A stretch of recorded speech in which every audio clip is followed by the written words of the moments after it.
सुनौ भरत भावी प्रबल, बिलखि कहु मुनिनाथ।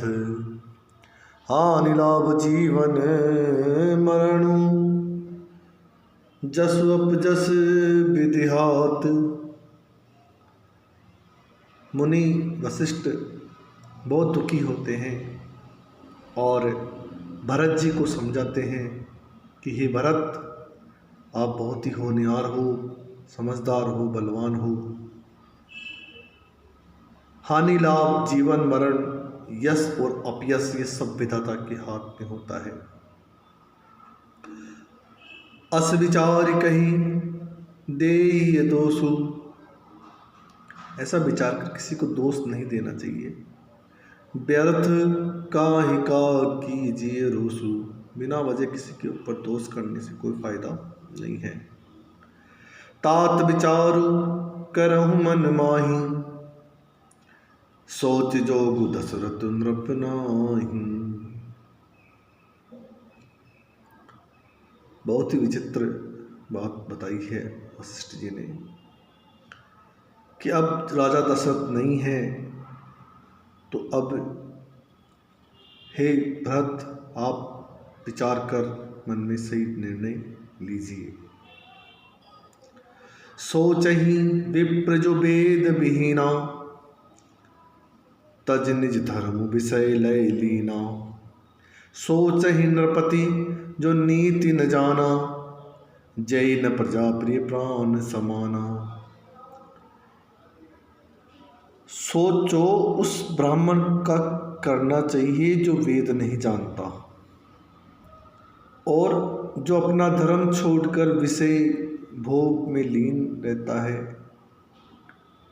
उस राजा के बारे में सोचना चाहिए जो नीति नहीं जानता और जिसको प्रजा प्राणों से प्यारी नहीं होती है, उस राजा के लिए सोचना चाहिए। सोचिय भय सुकृपन धनवानु, जो न थी तिसिव भगति सुजानु। और उस वैश्य बनिए के बारे में सोचना चाहिए जो धनवान होकर भी कंजूस है और जो अतिथि सत्कार तथा शिव जी की भक्ति करने में कुशल नहीं है, उसके बारे में भी सोचना चाहिए। सोचै शूद्र विप्र अवमानी, मुखर मान प्रिय ज्ञान गुमानी। और उस शूद्र का भी सोच करना चाहिए जो ब्राह्मणों का अपमान करने वाला, भूत बोलने वाला, मान बढ़ाई चाहने वाला और ज्ञान का घमंड रखने वाला होता है। सोचिए पुनिपति वंचक नारी, कुटिल कलह प्रिय इच्छाचारी। सोचिए बटु निज व्रत परिहरहि, जो नहीं गुर आयसु अनुसरहि।